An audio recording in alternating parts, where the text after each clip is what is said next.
मैंने सबको ही अनम्यूट करके रखा हुआ है। आप चाहे तो वैसे भी रिप्लाई कर सकते हैं, बोल के भी रिप्लाई कर सकते हैं। मुझे नहीं लगता कि आप में से कोई ऐसा बच्चा होगा जो कोई नॉनसेंस एक्टिविटी करेगा, तो आई डोंट थिंक सो कि आपको म्यूट करने की जरूरत है। क्वेश्चंस कल देखे थे, स्क्रीन इज ब्लर। क्यों ब्लर हो गए भाई?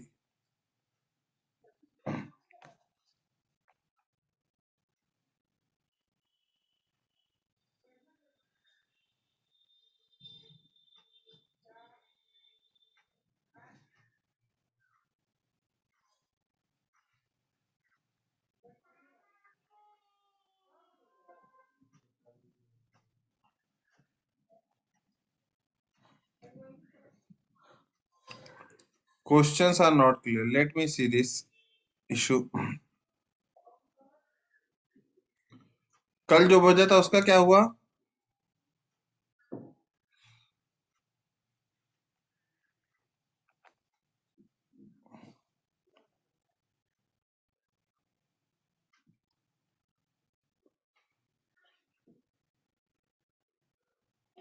बच्चों कल जो क्वेश्चन पूछा गया था उसका क्या हुआ?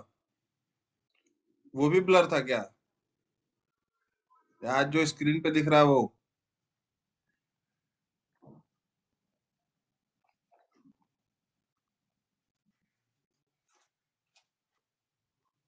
कल वाला ठीक था।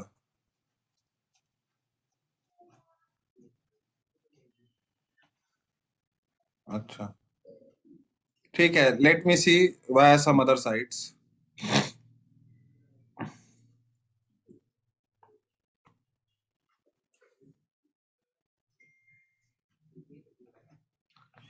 Is it visible now?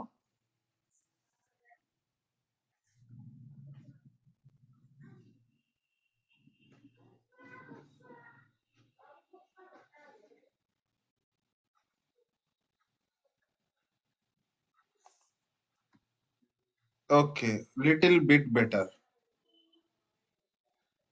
अभी अपडेट करने बैठ जाएंगे तो अच्छा खासा टाइम लग जाएगा बच्चों, ठीक है?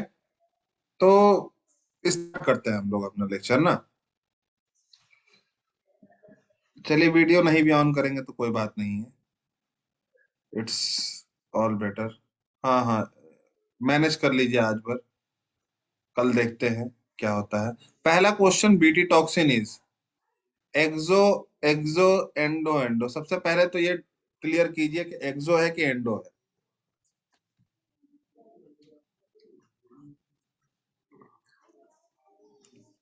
पहले हमको ये क्लियर कीजिए कि बीटी टॉक्सिन एक्सोटॉक्सिन है या एंडोटॉक्सिन है, और दोनों में डिफरेंस क्या होता है।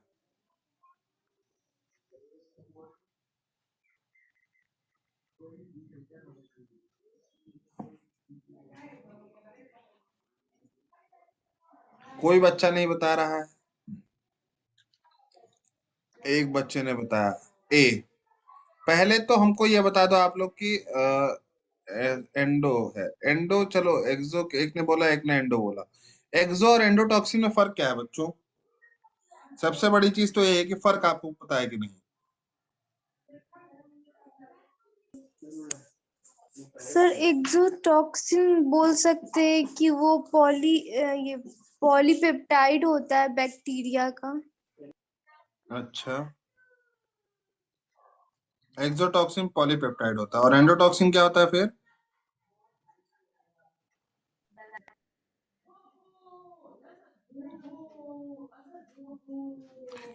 सर वो एंडोटॉक्सिन जो कहते हैं वो लिपोपॉलीपेप्टाइड होता है। लाइपोपॉलीसेकेराइड। हाँ मतलब सॉरी सैकेराइड। चलो, ये तो स्ट्रक्चरल डिफरेंस है। दोनों का सिक्रीशन क्या है, मतलब कैसा सिक्रीशन है?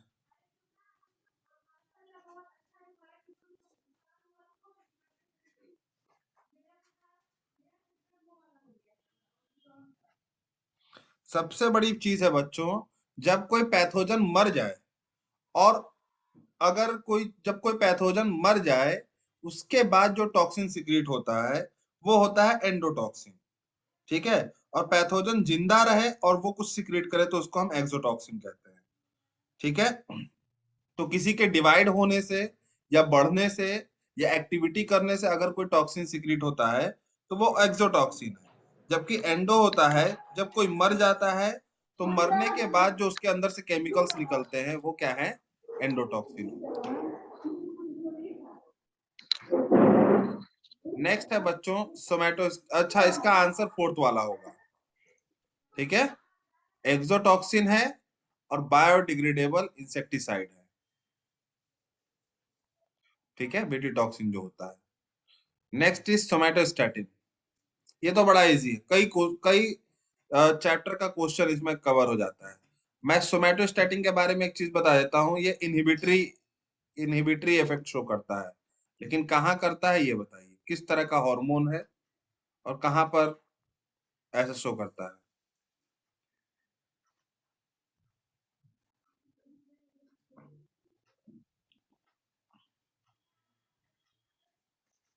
एक आंसर आया ओजास्वी का,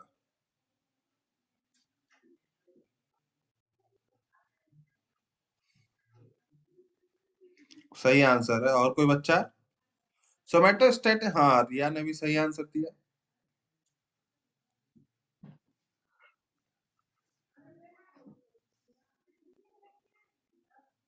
बच्चों ये somatostatin is contradictory to growth hormone, जो आपका ग्रोथ हार्मोन होता है उसके अपोजिट होता है, ये ग्रोथ को रोकता है। तो ग्रोथ को रोकने वाला हार्मोन भी एक तरीके का ग्रोथ हार्मोन कहलाएगा, और ग्रोथ को बढ़ाने वाला भी एक तरीके का क्या कहलाएगा, ग्रोथ हार्मोन कहलाएगा, ठीक है बच्चों। Somatostatin is a kind of growth hormone inhibitory peptide. Third, a cDNA contains, cDNA क्या होता है पहले ये बताइए, बाकी चीजें तो बाद में देखी जाएंगी। cDNA क्या क्या कंपोज करता है बच्चों,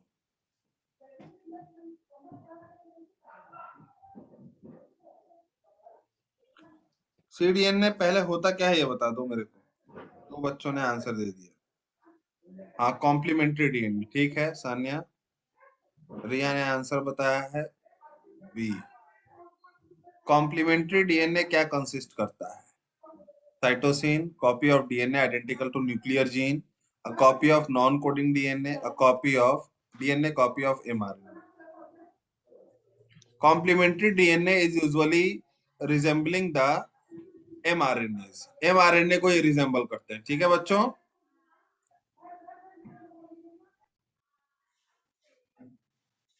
तो ये फोर्थ वाला आंसर होगा इसमें, सॉरी यहाँ पर फोर्थ वाला आंसर होगा इसमें।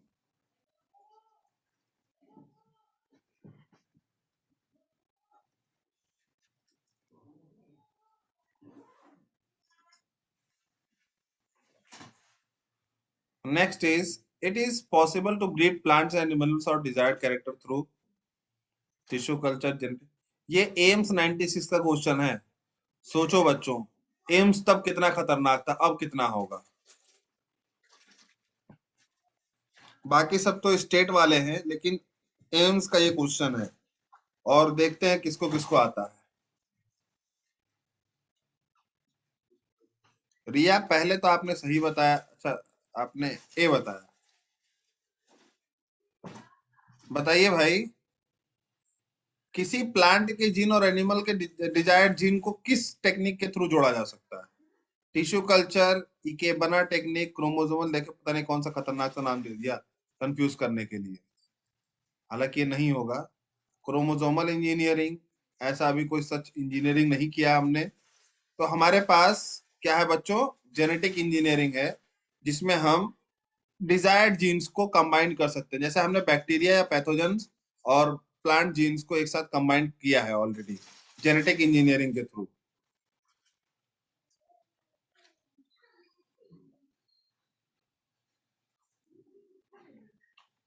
Question number 5, a genetic marker is a, genetic marker क्या होता है बच्चों,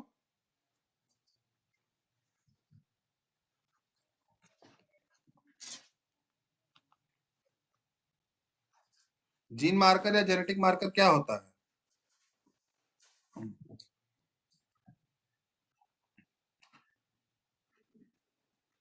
वीडियो ऑन कर लूं क्या? मैं वीडियो ऑन ही कर लेता हूँ because... हाँ बच्चों, जीन मार्कर क्या है? A, place where a restriction enzyme cuts DNA. एक ऐसी जगह जगह जहां पर रेस्ट्रिक्शन एंजाइम डीएनए को कट करता है। जेनेटिक मार्कर और सेलेक्टेबल मार्कर में कोई डिफरेंस है बच्चों?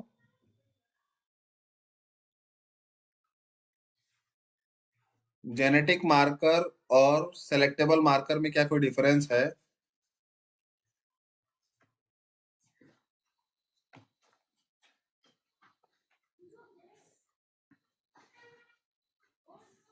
सान्या ने ए कहा, रिया ने बी कहा, बाकी बच्चे? A place where a restriction enzyme cuts DNA. Second क्या? Chart that traces the family, ये तो पेडिग्री हो गया। Third, nucleotide sequence near a particular gene. Fourth, radioactive probe use to find a gene, ये तो दूसरी चीज हो गई। तो सेकंड और थर्ड तो पूरी तरह से ना है, फर्स्ट और थर्ड में से चुनना है आपको। ओजास्मी ने फर्स्ट को चूज किया। देखो बच्चों, जहां पर रेस्ट्रिक्शन एंजाइम डीएनए को कट करता है उसको जेनेटिक मार्कर नहीं, क्लोनिंग साइट कहते हैं। अब आपके पास बचा क्या? क्या बचा आपके पास? देखो प्राची इतनी चालाक है, इसने अभी तक आंसर नहीं दिया था। जब इसने देख लिया कि फाइनली हमारे पास एक ही ऑप्शन बचा है अब, तो इसने कहा कि हाँ सर अब हम देंगे आंसर आपको। Now she has given answer C, तो सी आंसर हो गया। हाँ, it's okay, it's okay, it's okay, I was just kidding. Sir हाँ बच्चे, सर सी कैसे हो रहा है एक बार बताइए तो।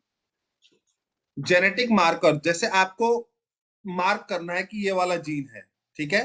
तो किसी जीन को आप जब मार्क करेंगे तो किस बिहाफ पर करेंगे? उसका न्यूक्लियोटाइड सीक्वेंस देख के करेंगे ना। हम अपना जीन ऑफ इंटरेस्ट को अगर मार्क करना चाह रहे हैं, selectable marker is different, genetic marker is different, first you have to understand this. ठीक है? तो जब आपको अपने जीन्स को मार्क करना है तो आप सभी जीन्स का सीक्वेंस ले लेंगे क्या? आपको तो न्यूक्लियोटाइड सीक्वेंस देखना पड़ेगा ना, ये न्यूक्लियोटाइड सीक्वेंस ही हमारा डिजायर्ड जीन होता है। तो जेनेटिक मार्कर वही है जो हमें हमारा सुइटेबल न्यूक्लियोटाइड सीक्वेंस दे। समझ में आया बच्चों?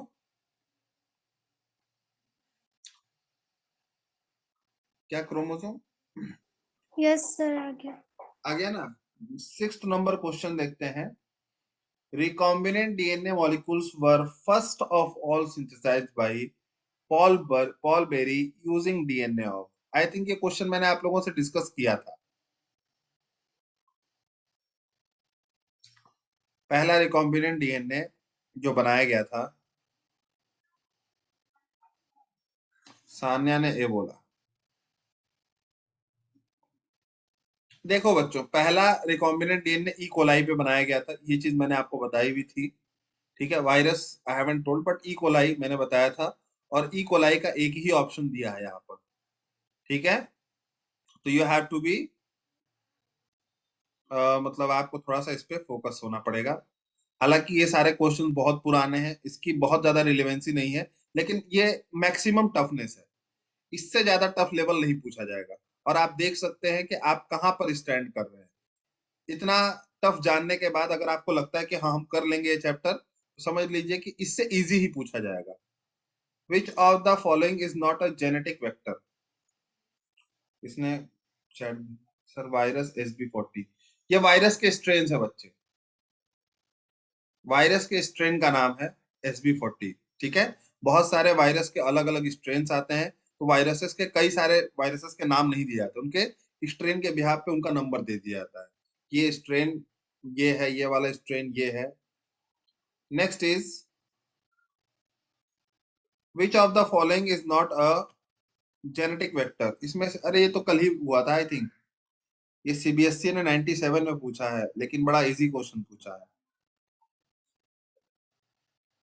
प्लाज्मिड, कॉस्मिड, प्लाज्मिड, बैक्टीरियोफेज, ये सब क्या है? जेनेटिक वेक्टर है। बचा क्या? अच्छा बी भी बोला आप लोगों ने। बैक्टीरियोफेज भी तो वेक्टर है, लैम्डा फेज करके आपको बताया गया था। This can also be act as vector for giving genes to bacteria. Virusoids, ये कोई टर्म ही नहीं एग्जिस्ट करता जेनेटिक वेक्टर के लिए, ठीक है। There are thought to be about genes in a human cell. ऐसा माना जाता था कि इतने सेल्स हैं, ऐसा माना तो जाता था कि करीब करीब लाखों में होंगे हमारे अंदर जीन्स, लेकिन निकले थे 30 या 40,000 के करीब ही निकले थे। तो इसमें से कोई भी ऐसा नहीं है जो लाख के करीब पहुंच रहा हो एक्सेप्ट दिस। सो लेस और more, D will be the correct option of this. Next is first restriction endonuclease was discovered in. पहला रेस्ट्रिक्शन एंडोन्यूक्लियस किसके अंदर डिस्कवर किया गया था? हीमोफिलियस इन्फ्लुएंजा, बैक्टीरियोफेज, पीपीएलओ या फिर E coli. PPLO, E coli, haemophilus influenzae या बैक्टीरियोफेज। ये क्वेश्चन अगर तुम नहीं बताया तो सच में मुझे आएगा गुस्सा। ये आपको बताना चाहिए, ये मैंने 2-3 बार दोहरा के बोला था। कैसे प्राची, कैसे ओजस्वी? मैंने आपको क्या कहा था, सबसे पहला रेस्ट्रिक्शन एंडोन्यूक्लियस क्या था? हिंद सेकेंड। तो हिंद सेकेंड में किसका यूज होगा भाई? हिंद सेकेंड कहां से निकाला जाएगा? इकोलाई से। एच मतलब क्या है, आई एन मतलब क्या है? वो रिया पीपीएलओ बोल रही। हिंद सेकेंड कहां से निकाला जाएगा? एच किसको डिनोट कर रहा है, आई एन किसको डिनोट कर रहा है? तो हिंद ई कोलाई से कैसे निकलेगा? हाँ इसको ले जाओ। हाँ हाँ हाँ ठीक है, चढ़ा रहे आ रहे। बंद कर दो इसको, गेट बंद कर दो।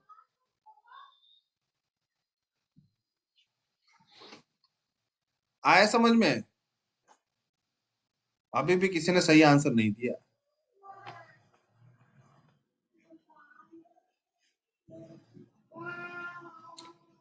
ये तो याद है कि पहला जो रेस्ट्रिक्शन एंडोन्यूक्लियस निकला था वो हिंद सेकेंड था, कि ये भी भूल गए?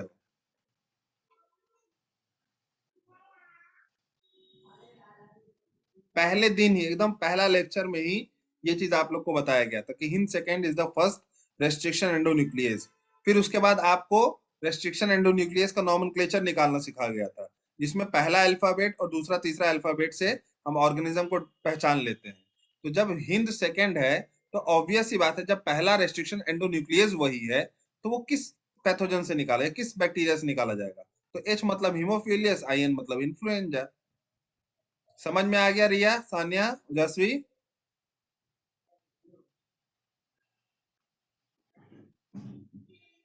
मेरी आवाज आ रही तुम लोग को या फिर मैं ऐसे ही चिल्ला रहा हूँ इतना? आ रही है, चलो ठीक है। नेक्स्ट क्वेश्चन पे आते हैं। The main technique involve in agricultural biotechnique is called. Agricultural biotechnique में जो मेन मेथोडोलॉजीज यूज की जाती हैं उनको हम क्या कहते हैं?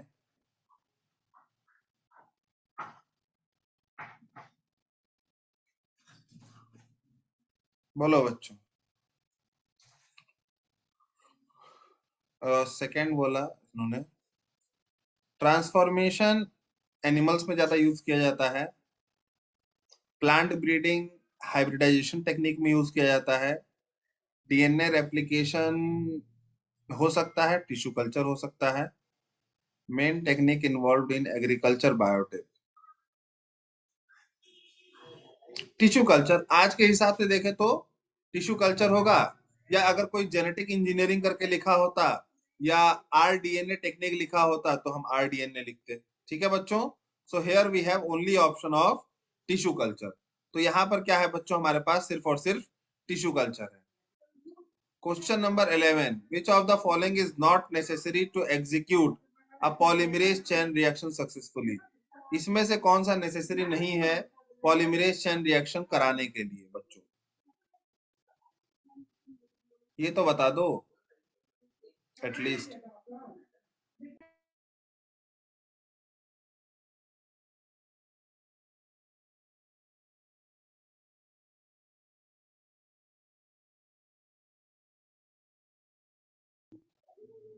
बिल्कुल सही।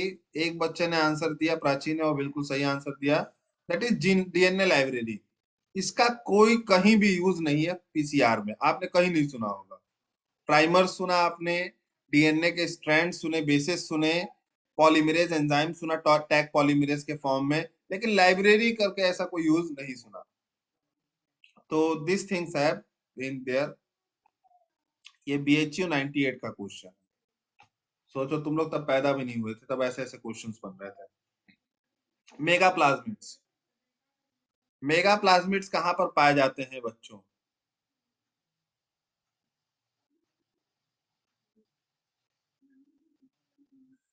मेगा प्लाज्मिड्स को टीआई प्लाज्मिड भी बोलते हैं आज के टाइम में। अब बता सकते हो कहाँ पर पाए जाते हैं टीआई प्लाज्मिड्स? अब तो बता दो। Mega plasmids are also known as TI plasmids. कहाँ पे होते हैं? ठीक है प्राची, ओजस्वी का भी सही है, सान्या का भी सही है। हाँ, अब जाके भरपूर सही आंसर मिला मुझे। That is agrobacterium tumefaciens. So major latest area of research in biotech. ये भी मैंने कहा था कि बायोटेक में आजकल जो सबसे ज्यादा रिसर्च एरिया है वो क्या है? वो स्टेम सेल टेक्नोलॉजी है या जीन्स की स्टडी है।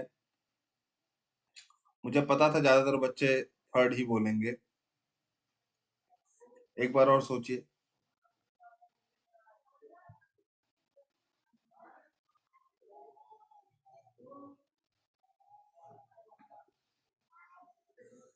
सान्या ए बोल रही है। एग्रीकल्चर तो सिर्फ एक फील्ड हो गया ना। टिश्यू कल्चर मतलब से एग्रीकल्चर से तुम सिर्फ एक पर्टिकुलर फील्ड को फायदा पहुंचाओगे। रिकॉम्बिनेंट टेक्नोलॉजी अगर मान लो किसी में नहीं यूज हुई तो?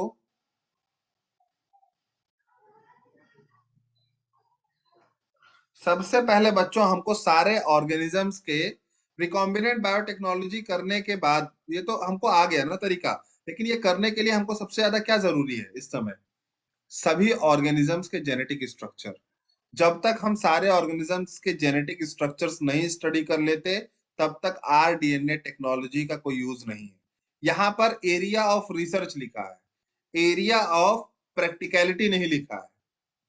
ठीक है, अगर ये लिखा होता कि मेजर एरिया जो हम इंप्लीमेंट कर सकते हैं आज के टाइम में, तो वो रिकॉम्बिनेंट डीएनए टेक्नोलॉजी होता। लेकिन लिखा है कि जिसपे रिसर्च किया जा सकता है।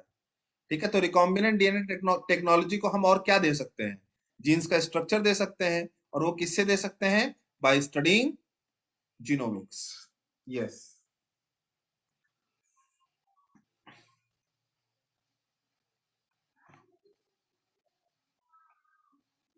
Type second restriction endonuclease enzymes. Type 1 type 2। I think इसमें टाइप 1 टाइप 2 आप लोग को बताया गया था ना? हाँ, एक में मेथाइलेशन वाला भी बताया गया था कंसेप्ट, और सब कुछ बताया गया था।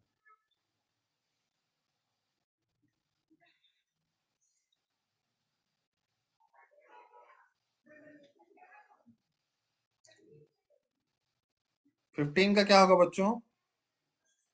टाइप 2 वाले में सेपरेट होता है दोनों या सेम ही होता है?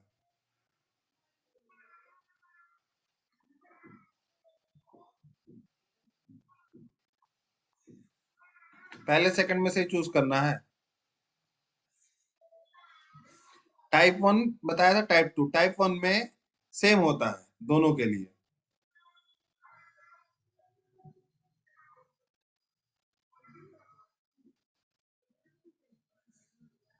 सानिया आपने 4 क्यों कहा?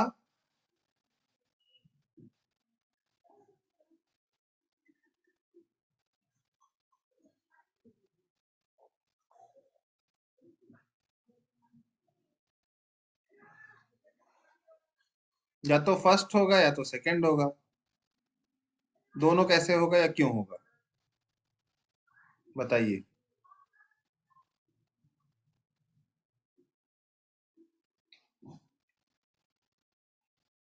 टाइप 1 में सेम एंजाइम होता है मॉडिफिकेशन के लिए भी और रेस्ट्रिक्शन के लिए भी। टाइप 2 में अलग अलग होता है बच्चों। तो द आंसर विल बी बच्चों क्या होगा? संदेश क्या होगा भाई आंसर?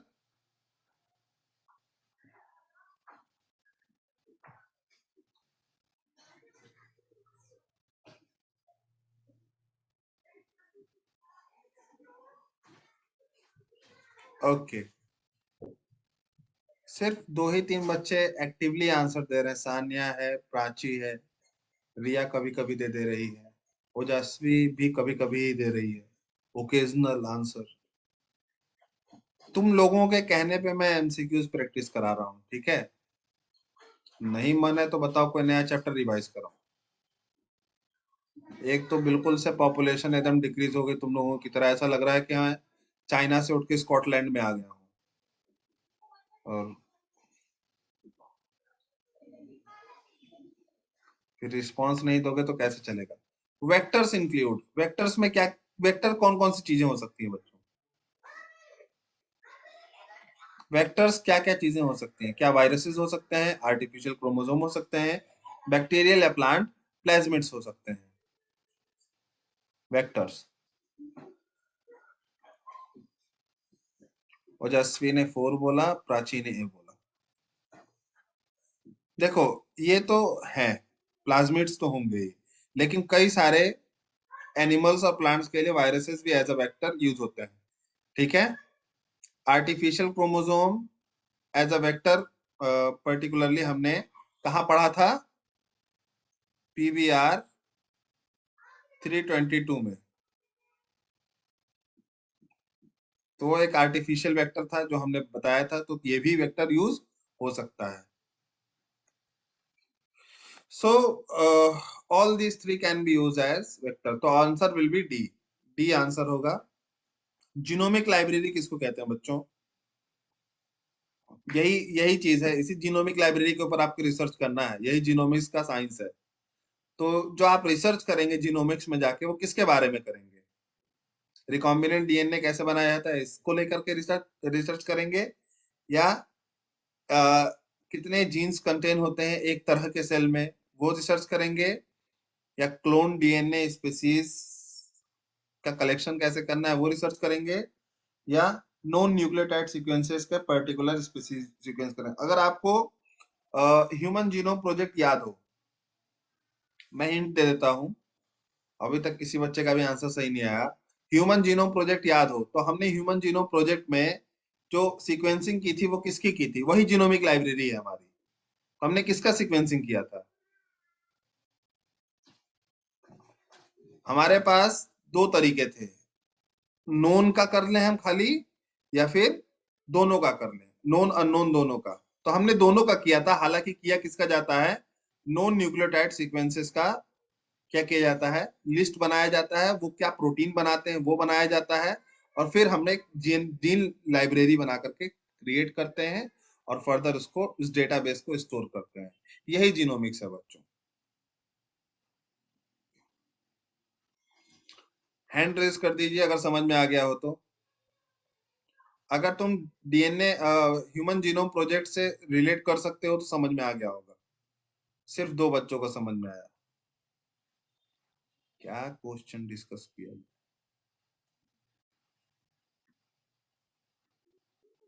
हाँ, सीक्वेंस एनोटेशन और एक्सप्रेस एक्सप्रेस जो जीन्स टैग सीक्वेंस थे, वो सब हमने उसमें पढ़ा था। देखिए बच्चों, कभी भी कोई भी क्वेश्चन, देखो, अगर स्टेट लेवल का है, या आपके एम्स लेवल का है, एएफएमसी लेवल का है, जिपमर लेवल का है, जो 2015 या 12 से पहले का है, तो उसको इतना सिंसियर भले लो मत लो, लेकिन सीबीएसई पीएमटी का क्वेश्चन चाहे कभी का भी हो, ठीक है, उस क्वेश्चन को तुम्हें आना ही चाहिए। अगर तुम नीट लेवल पे तैयारी कर रहे हो तो सीबीएसई के क्वेश्चंस को मत छोड़िए, because that is very much important from the starting. उन्होंने अपना पैटर्न कभी चेंज नहीं किया, कभी हार्ड नहीं किया, कभी लो नहीं किया। वो एक मॉडरेट लेवल पे चलते जा रहे हैं। तो सीबीएसई के लिए आप लोग थोड़ा सा सिंसियर रहिए और सीरियस, उस क्वेश्चन को ऐसा मत समझिए कि ये आएगा नहीं, ये कभी भी आ सकता है। Conversion of sugar into alcohol during fermentation is due to the direct action of, बताओ बच्चों।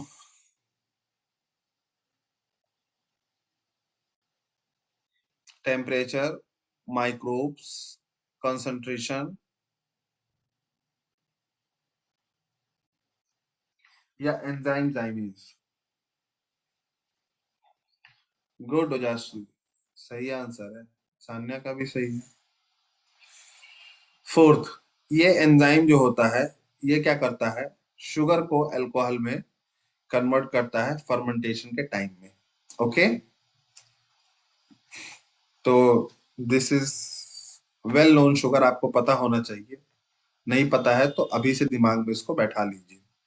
Introduction of food plants developed by genetic engineering is not desirable because, जो फूड प्लांट्स हमने डेवलप किए जेनेटिक इंजीनियरिंग, जैसे मान लो BT brinjal था, तो क्यों नहीं वो अच्छा लगा, क्यों नहीं अच्छा रहा? इकोनॉमी, टेस्ट कम था, मेथड कॉस्टली था, there is danger of entry of virus and toxins with introduced crops. Introduced crops के साथ वायरस या टॉक्सिन्स आपके अंदर एंटर कर सकते थे। वायरस का नहीं पता, लेकिन टॉक्सिन्स तो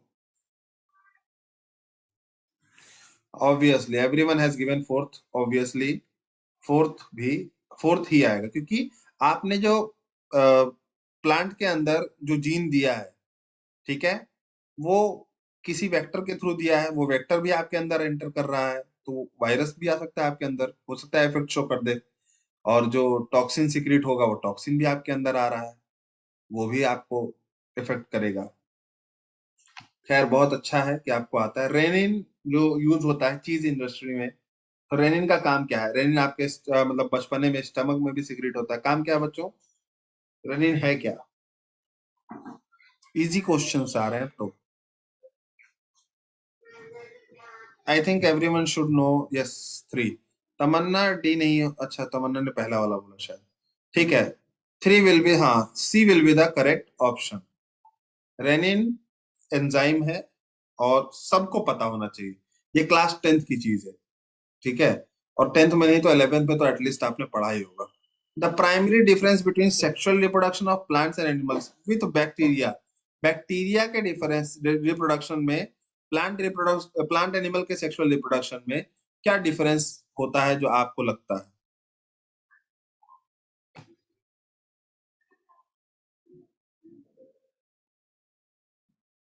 Bacterial sexual reproduction involves more than two individuals. Bacterial reproduction does not involve genetic recombination. Bacteria exchanges RNA, not DNA. Bacteria sexual reproduction does not produce offsprings.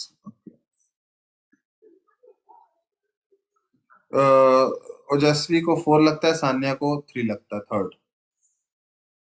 तो 4 और थर्ड के बीच में बैटल है।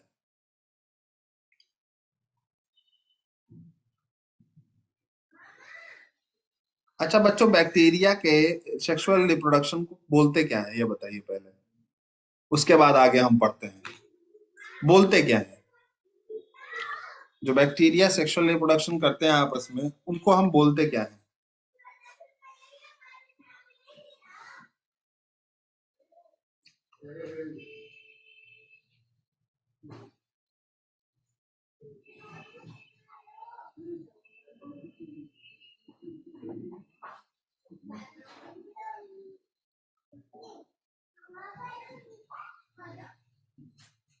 उसको हम बोलते हैं कॉन्जुगेशन। वेरी गुड सान्या, उसको हम कॉन्जुगेशन कहते हैं, जिसमें वो क्या करते हैं, अपने न्यूक्लियस जेनेटिक मटेरियल को, न्यूक्लियर मटेरियल को एक्सचेंज करते हैं।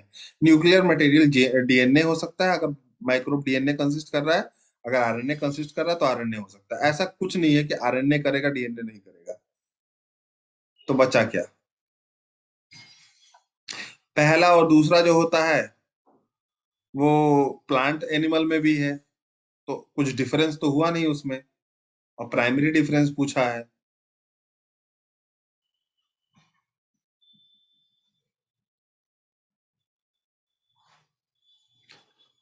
बैक्टीरिया में सेक्सुअल रिप्रोडक्शन होने के बाद बच्चों कोई ऑफस्प्रिंग प्रोड्यूस नहीं होता। जेनेटिक मटेरियल एक्सचेंज हो जाता है लेकिन ऑफस्प्रिंग सेक्सुअल रिप्रोडक्शन से कभी नहीं बनते। प्लांट्स एंड एनिमल्स में सेक्सुअल रिप्रोडक्शन होने के बाद क्या होते हैं, ऑफस्प्रिंग्स बनते हैं। ठीक है, चलिए नेक्स्ट क्वेश्चन देखते हैं। ये इस क्वेश्चन का आंसर क्या होगा, फोर्थ होगा। नेक्स्ट क्वेश्चन देखते हैं बच्चों। एंटीबॉडीज जो होते हैं, सॉरी एंटीबायोटिक्स जो होते हैं वो ज्यादातर कहाँ से ऑब्टेन किए जाते हैं? फंजाई, एक्टिनोमाइसिटीज और सियानोबैक्टीरिया, दोनों बैक्टीरिया की ही एक कैटेगरी है। तो दोनों में से किसमें, मतलब यही दोनों ही हो सकती है। तो बताइए बच्चों, फंजाई या एक्टिनोमायोसिटीज, दोनों में से कुछ एक, या दोनों, या सियानोबैक्टीरिया तो नहीं है, ये तो फोटोसिंथेटिक बेचारा है, इसका कोई वो नहीं है। हाँ, सान्या और जास्मीन सही आंसर दिया, दोनों होते हैं। फंजाई से भी अच्छा खासा एंटीबायोटिक बनाया जाता है और एक्टिनोमाइसिटीज से भी अच्छा खासा एंटीबायोटिक्स बनाया जाता है। आप लोगों ने सुना होगा, जब आप बायोलॉजिकल क्लासिफिकेशन पढ़े होंगे तो वहां पर आपने एक्टिनोमाइसिटीज के बारे में सुना होगा। एंटीबायोटिक टर्म किसने कॉइन किया था? ये आपको नहीं आता होगा, मैं बता देता हूँ, बॉक्समैन ने किया था। आप लोग को लगता होगा फ्लेमिंग ने किया हो, लेकिन फ्लेमिंग ने नहीं किया था। फ्लेमिंग ने डिस्कवर किया था एंटीबायोटिक, लेकिन इस टर्म को सबसे पहली बार जो यूज किया था वॉक्समैन ने किया था। Which one of the following pair is not correctly matched? पहले ये दोनों देख लीजिए, उसके बाद आगे के दोनों ऑप्शंस देखते हैं। Spirulina, single cell protein, rhizobium, biofertiliser. Spirulina protein substance होता है, यूज होता है अच्छा खासा, सबको पता है। राइजोबियम क्या होता है, एक तरह का नाइट्रोजन फिक्सिंग बैक्टीरिया है और बायोफर्टिलाइजर की तरह यूज होता है, ये भी सबको पता है। आपको पहचानना है नॉट करेक्टली मैच्ड। अरे क्या हो गया, क्या हो जा रहा है ये? Wait wait wait wait wait wait,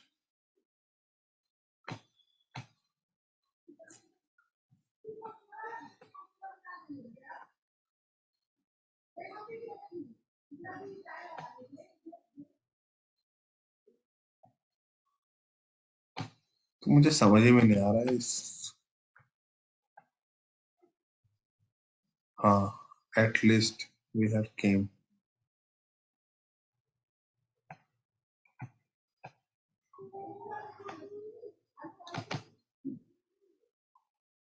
एक मिनट रुक गए बच्चों।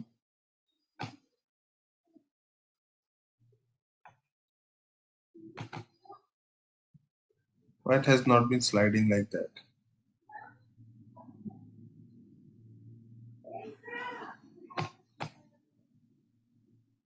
हम कौन से क्वेश्चन पे थे बच्चों?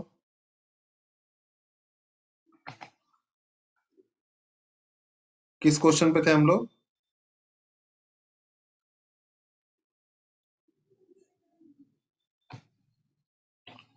करेक्टली मैच, हाँ इनकरेक्टली मैच वाले पे थे ना। स्ट्रेप्टोमाइसिटीज क्या एंटीबायोटिक है, या सिरेटिया क्या ड्रग एडिक्शन? इन दोनों में से बताइए थर्ड और फोर्थ में कौन सा होगा। फर्स्ट और सेकंड तो एकदम करेक्टली मैच है बच्चों, थर्ड और फोर्थ में से कौन सा होगा?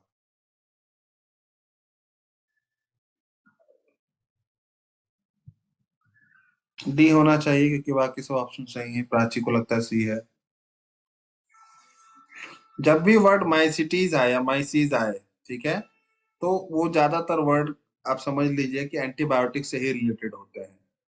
ओके, तो ये एंटीबायोटिक होता है स्ट्रेप्टोमाइसिस। बचा क्या फोर्थ? मुझे भी नहीं पता था फोर्थ ड्रग एडिक्शन में यूज होता है, लेकिन बाकी तीनों सही है। इस वजह से ऑब्वियसली फोर्थ वाला क्या होगा, गलत होगा। Antibiotics belongs to the category of, antibiotic किस कैटेगरी से बिलोंग करता है? स्टेरॉयड है, टॉक्सिन है, टॉनिक है, मेडिसिन है? कहाँ पर आपको ये मिलता है एंटीबायोटिक, किस फील्ड में? ये तो मुझे लगता है सभी को आंसर आना चाहिए, पता होना चाहिए।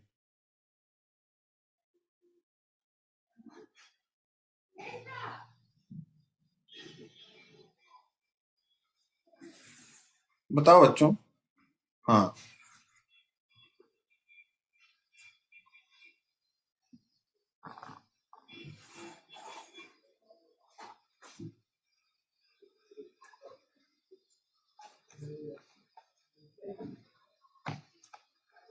दो बच्चों ने आंसर दिया है। फिर third, C C C C C. Obviously it will lie in the category of medicine. Question number अगर 26 देखें तो technique in which foreign DNA is precipitated over surface of metal particles for passing into targeted cell. इसमें desired ये एक transformation technique के बारे में पूछा गया है, जिसमें डीएनए को क्या किया जाता है, पहले एक हार्ड मेटल से बाइंड अप कर दिया जाता है, उसके बाद टारगेट सेल में डाल दिया जाता है। तो ये किस टेक्निक में किया जाता है बच्चों? मैंने कहा था कि एक मेथड है जिसमें पहले टारगेट ऑर्गन को हार्ड सब्सटेंस से कोटिंग की जाती है, उसके बाद एक बंदूक में रख के उसको। सानिया वन कैसे?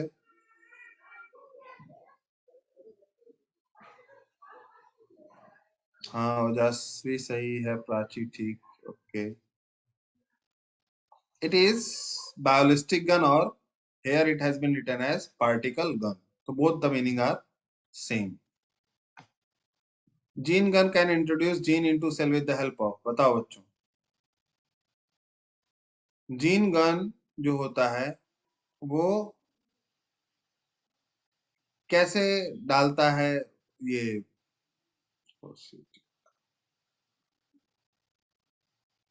What happen?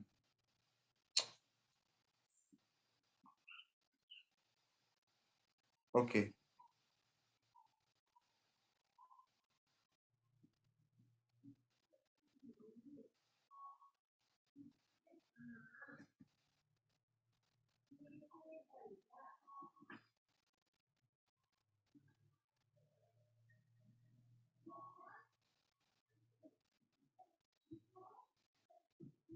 इसमें इरेज करने का ऑप्शन नहीं क्या? चलो ठीक है।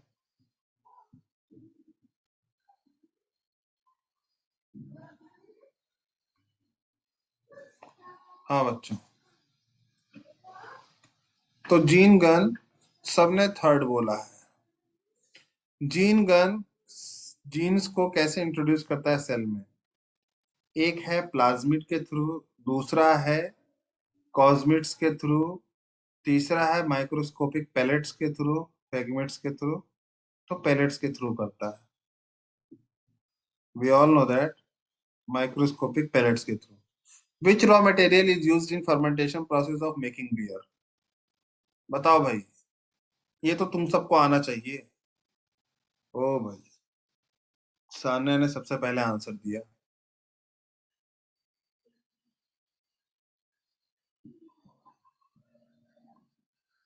ओजस्वी, प्राची सब ने थर्ड बोला। ठीक है, मतलब सबको पता है कि फ्रूट से ही बियर बनता है।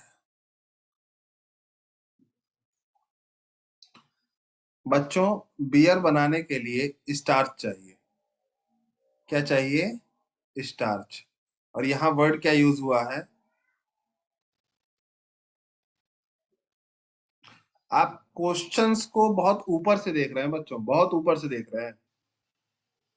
ठीक है, इस तरह से क्वेश्चन नहीं हो पाएगा एग्जाम में।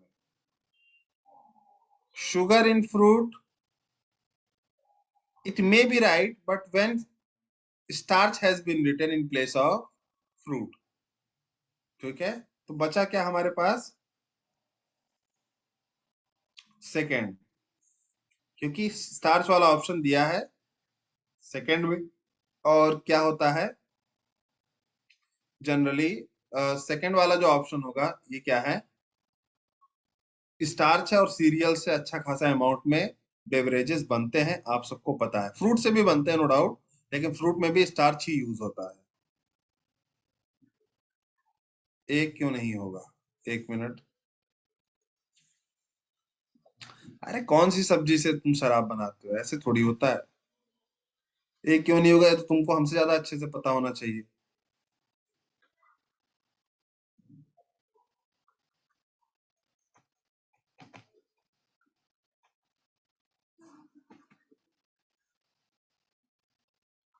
Okay. So next is, it is sometimes necessary to genetically modified mammalian cell to produce protein because they, कई बार ऐसा जरूरी होता है। सर करेला का जूस, वो देखो, करेला के जूस का कौन सा शराब बनाएगा?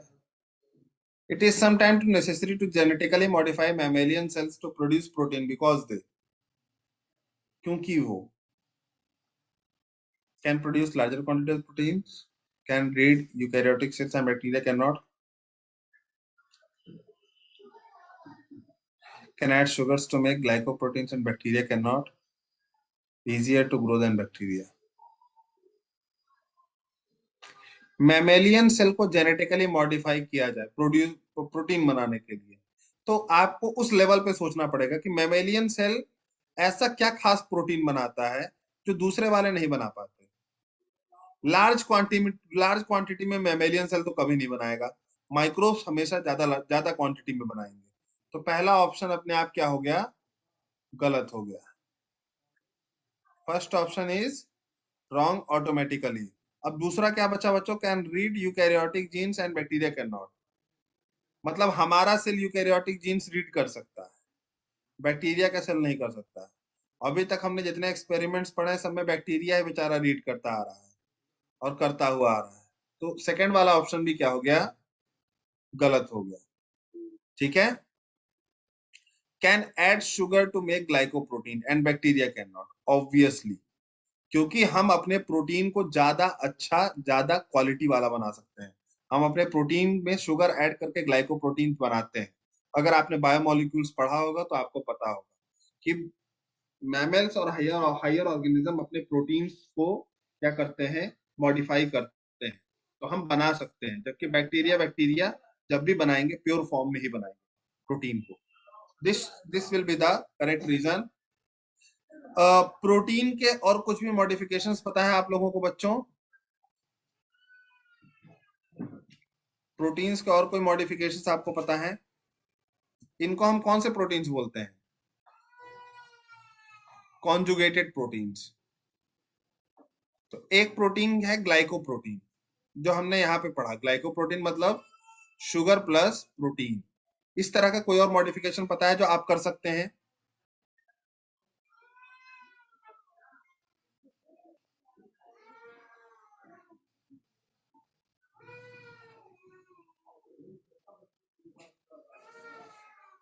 एक होता है बच्चों लाइपोप्रोटीन, जो आपके कोलेस्ट्रॉल्स में पाया जाता है।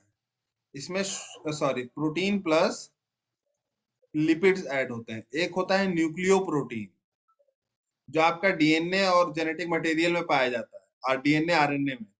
उसमें प्रोटीन और कौन ऐड किए जाते हैं बच्चों? हिस्टोन प्रोटीन और न्यूक्लियोसोम्स। न्यूक्लियोसोम मतलब डीएनए ऐड किए जाते हैं। ठीक है, हैंड रेस कर दीजिए समझ में आ गया तो। हाँ, तो ये सब बच्चों एक ही बच्चे को समझ में आया क्या? तो ये सब तुम्हारे खास प्रोटीन्स हैं बच्चों, जो तुम्हारे अंदर पाए जाते हैं। ठीक है, तो कभी भी ऐसे क्वेश्चंस आए तो वहां पर पिछले कंसेप्ट से ज्यादा दिमाग लगाने से ज्यादा जरूरी है क्वेश्चन की गहराई को समझना। कई बार क्वेश्चन अपने आप में आंसर देता हुआ दिखता है, तो वहां पर आपको आंसर यहाँ पे मिल जाएगा। Next question is shuttle vector. Shuttle vector, shuttle मतलब जरा देखना तो क्या होता है?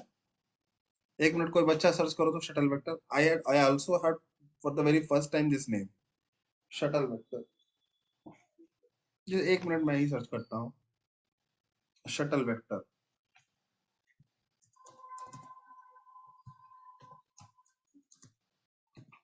प्लाज्मिड, फैज्मिड, कॉस्मिड, ये सारे वेक्टर सुने थे हम। अच्छा, ये भी प्लाज्मिड ही है। Constructors that can propagate in two different host species. अच्छा अच्छा अच्छा,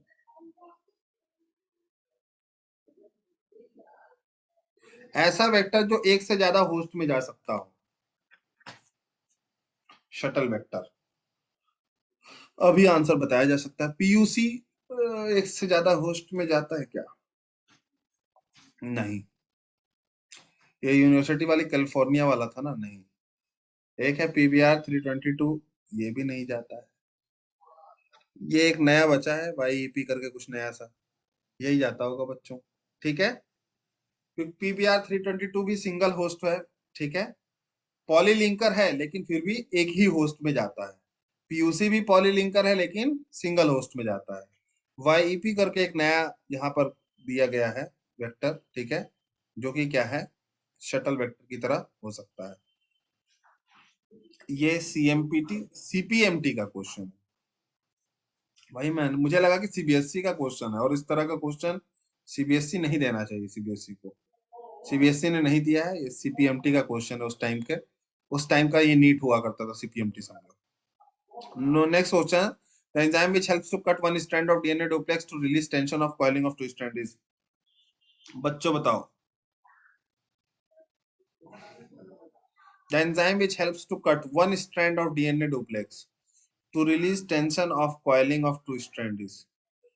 एक स्ट्रैंड को कट कर रहा है डीएनए के। क्वेश्चन पे ध्यान दीजिएगा।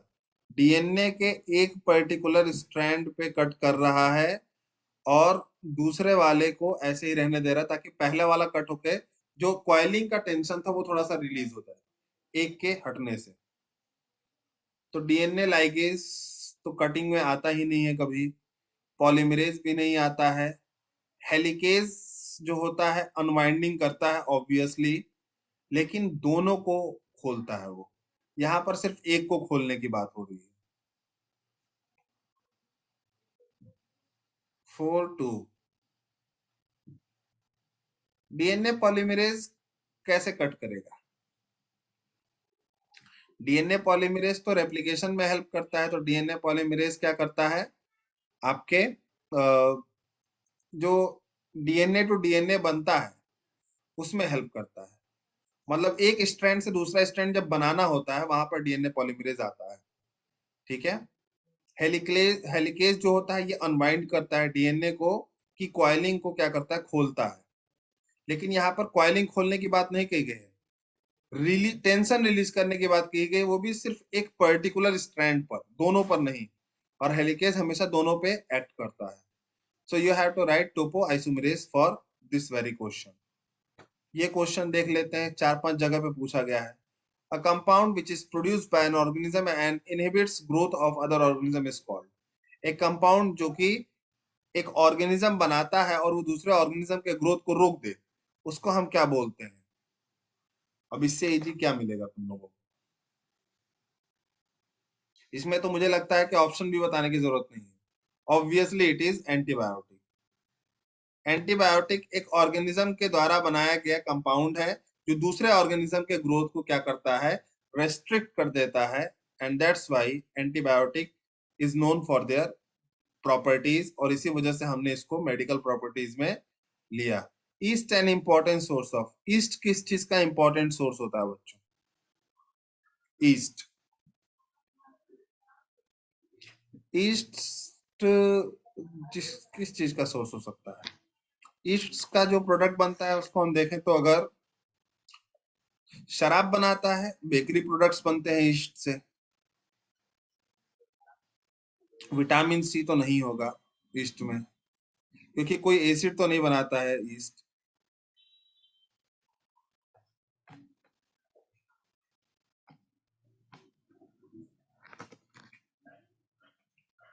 विटामिन डी भी नहीं होगा। बेकरी प्रोडक्ट्स,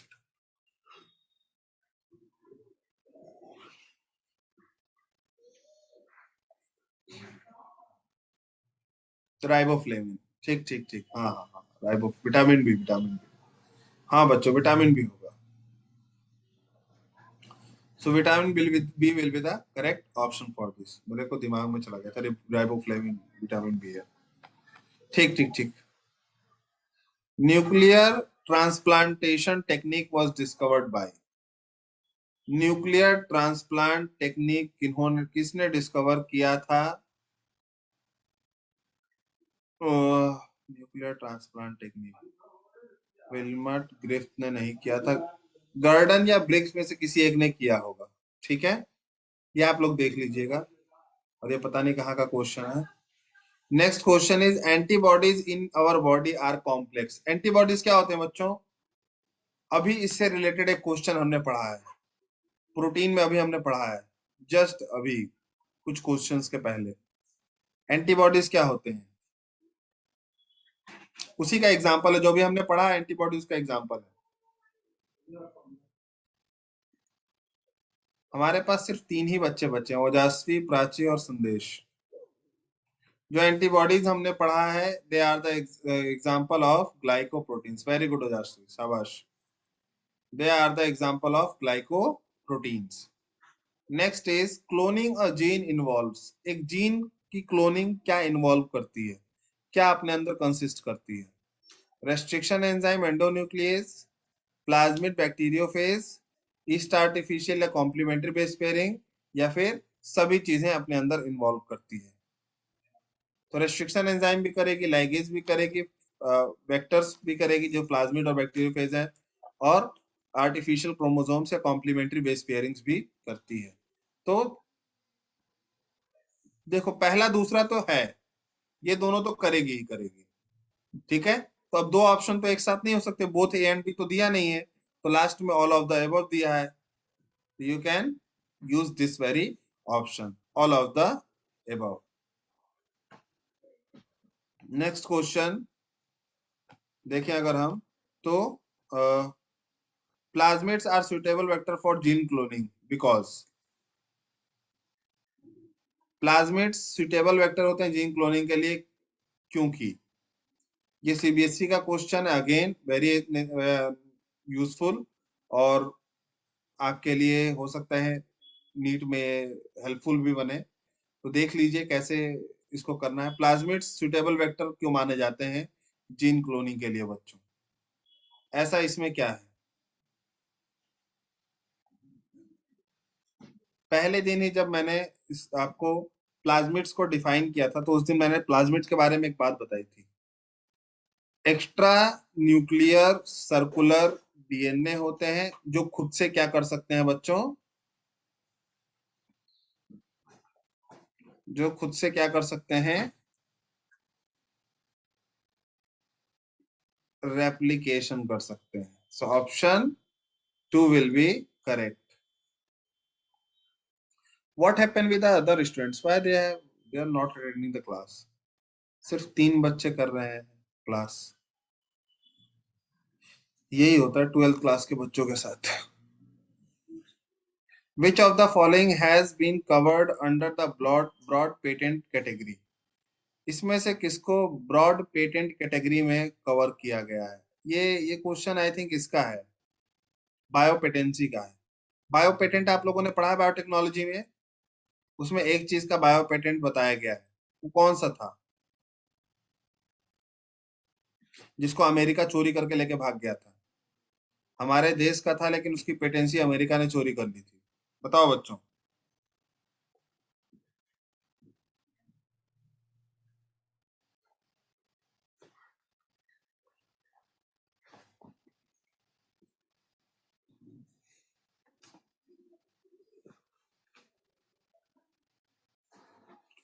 सेकेंड, हाँ बच्चों, Oryza. Oryza is the name of rice. Oryza rice का साइंटिफिक नेम है, ओराइजा सटाइवा। और बासमती राइस का पेटेंसी इंडिया का था, लेकिन चोरी करके कौन लेके चला गया था?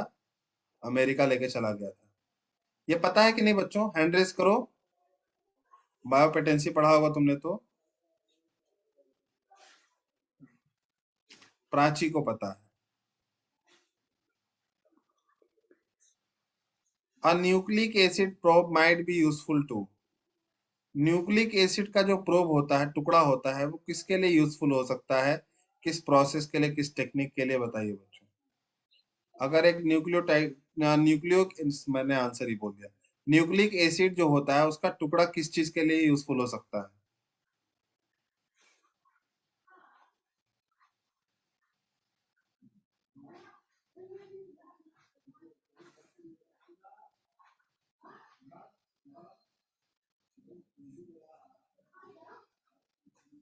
नहीं पता।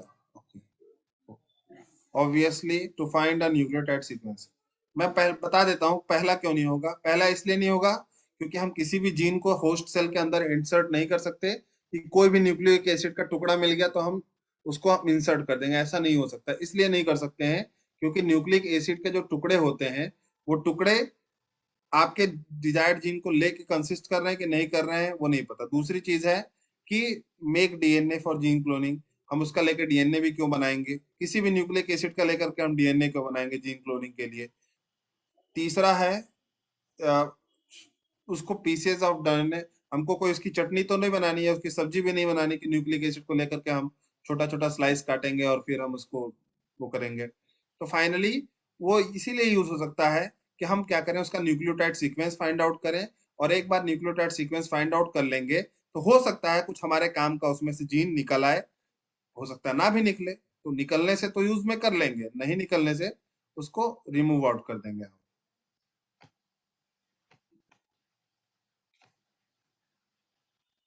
इन transgenic expression of transgene in target tissue is determined by. Transgenics में जिनके अंदर जीन्स ट्रांसफर किए गए होते हैं तो टारगेट टिश्यू में कैसे उसको डिटरमाइन किया जाता है। हाँ मैं कर रहा हूँ, बस ये लास्ट है। ट्रांसजेनिक में expression of transgenes in target tissue is determined by enhancer, transgene, promoter or reporter. This is the last question of today's session. enhancer expression नहीं करेगा, transgene in transgenic expression of transgene in target tissues, transgene का expression transgene से नहीं transgene के किसी action से लेंगे। Promoter reaction को इनिशिएट कराता है, इनहांसर आगे, प्रोमोटर स्टार्ट करता है, इनहांसर आगे बढ़ाता है। रिपोर्टर बताता है, reporter is a type of selectable marker, ये बताता है बच्चों कि ट्रांसजीन्स के एक्शंस आ रहे हैं या नहीं आ रहे हैं। ठीक है, जैसे मान लो कोई जीन, आप कोई वेक्टर में कोई रिकॉम्बिनेंट डीएनए बना, ठीक है, रिकॉम्बिनेंट डीएनए बना, अब उसमें ये पार्ट वेक्टर है, तो वेक्टर अपने आप को थोड़ी बताएगा कि हाँ मैं ही ट्रांसजीन हूं, वो नहीं बताएगा ना। ठीक है, दूसरी चीज है इनहांसर। इनहांसर तो क्या करेगा, रिएक्शन को आगे बढ़ाएगा, मतलब एक सेल को 2 सेल में डिवाइड करेगा, 2 को 4 में करेगा। प्रोमोटर इस रिएक्शन की स्टार्टिंग करेगा। रिपोर्टर बताता है, जो प्रोडक्ट बनता है उसको रिपोर्टर बताता है। ठीक है, तो उसी प्रोडक्ट के बिहाफ पर हम पता लगाते हैं कि हमारा ट्रांसजीन एक्सप्रेशन कर रहा है कि नहीं कर रहा है। ठीक है, तो रिपोर्टर ये बताता है कि बॉडी के अंदर पर्टिकुलर कोई चीज रिएक्ट कर रही है कि नहीं कर रही है। चलिए ठीक है, आज